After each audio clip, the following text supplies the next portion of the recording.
Madam Basava ಕಲ್ಯಾಣ ತಾಲೂಕಿಗೆ ಸಾರ್ವಜನಿಕ ಆಸ್ಪತ್ರೆ ತಾವು ಲೀಡರ್ ಭೇಟಿ ನೀಡಿರಿ. ಇದು ಬಸವ ಕಲ್ಯಾಣ ಸಾರ್ವಜನಿಕ ಆಸ್ಪತ್ರೆ ಏನೋ ಪ್ರಾಬ್ಲಮ್ ಆದ್ರೆ ಡಾಕ್ಟರ್ ಟೈಮಿಂಗ್ ಇರಂಗಿಲ್ಲ ಮೇಡಮ್. ಇವತ್ತು ತಾವು ಬಂದಂತ ಎಲ್ಲ ಡಿ ಗ್ರೂಪ್ ದರ್ನು ಅದರ ಡಾಕ್ಟರ್ಸ್ ಅದ್ರ ಯಾರು 2 ತಾಸು 3 ತಾಸು ಊಟಕ್ಕೆ ಹೋದ್ರೆ 2:30 5:30ಗೆ ಬರ್ತಾರೆ. ಅದು ನನಗೆ ಗೊತ್ತಿಲ್ಲ ಇವತ್ತು ಎಲ್ಲಾರು ಇರೋದ್ರಿಂದ. ಯಾಕಂದ್ರೆ ಇಲ್ಲಿ ಬಂದಿರುವಂತ ಪೇಷಂಟ್ಸ್ ಒಬ್ರು ಹೇಳಿದ್ರು ಡಾಕ್ಟರ್ಗಳು ಬರ್ತಾರೆ ಬೆಳಗ್ಗೆ ಸೈನ್ ಮಾಡಿ ಹೋಗ್ಬಿಡ್ತಾರೆ ಅಂತ. ಬಟ್ ಆದ್ರೆ ನೀವು ಒಂದು ಗಮನಿಸ್ಬೇಕಾಗತ್ತೆ, ಇದು ತಾಯಿ ಮಗುವಿನ ಆಸ್ಪತ್ರೆಯಲ್ಲಿ ಒಂದು ತಿಂಗಳಿಗೆ 200 ಡೆಲಿವರಿ ಆಗುತ್ತೆ.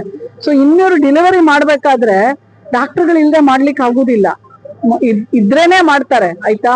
ಸೊ ನೀವ್ ಏನ್ ಇಲ್ಲ ಅಂತ ಕಂಪ್ಲೇಂಟ್ ಮಾಡಿದೀರಾ ಅದನ್ನ ನಾನು ಖಂಡಿತವಾಗ್ಲೂನು ನಮ್ಮ THO ಅವ್ರಿಗೆ ಹೇಳಿ ಅದನ್ನ ಆಗ್ತಾ ಇದ್ರೆ ಯಾರು ಮಾಡ್ತಾ ಇದಾರೆ ಅವ್ರ ಮೇಲೆ ಆಕ್ಷನ್ ಮಾಡಿ ಅಂತ ಹೇಳಿ ನಾನು ಬರಿತೀನಿ. ಎರಡನೇದು ಏನಂತಂದ್ರೆ ಇಲ್ಲಿ ನಾವು ಕಂಡಿದ್ ಏನಂದ್ರೆ ಮುಖ್ಯವಾಗಿ ಇಲ್ಲಿಂದ ಏನ್ ರೆಫರ್ ಮಾಡ್ತಾರೆ ಬೇರೆ ಕಡೆ ಅವ್ರಿಗೆ ಪೇಷಂಟ್ಗೆ ಸರಿಯಾಗಿ ಗೈಡ್ ಮಾಡೋದಿಲ್ಲ.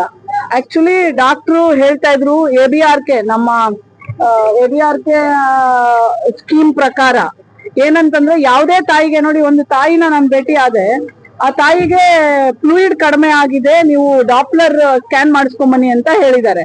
ಅವ್ರಿಗೇನ್ ಗೊತ್ತಿಲ್ಲ ಎಲ್ಲಿ ಹೋಗ್ಬೇಕು ಏನು. ಆಕ್ಚುಲಿ ಇಲ್ಲಿಂದ ಅವ್ರು ಯಾವ್ದೇ ಸ್ಕ್ಯಾನು ಏನಕ್ಕೆ ರೆಫರ್ ಮಾಡಿದ್ರು ಸರ್ಕಾರನೇ ಅದಕ್ಕೆ ದುಡ್ಡು ಕಟ್ಟತ್ತೆ. ಆದ್ರೆ ಏನು ಹೇಳದೆ ಅವ್ರನ್ನ ಕಳಿಸ್ತಾರಲ್ಲ ಅದು ಬಹಳ ದುರಂತ. ಆ ತಾಯಿ ಕಣ್ಣಲ್ಲಿ ನೀರ್ ಹಾಕ್ತಾ ಇದ್ರು.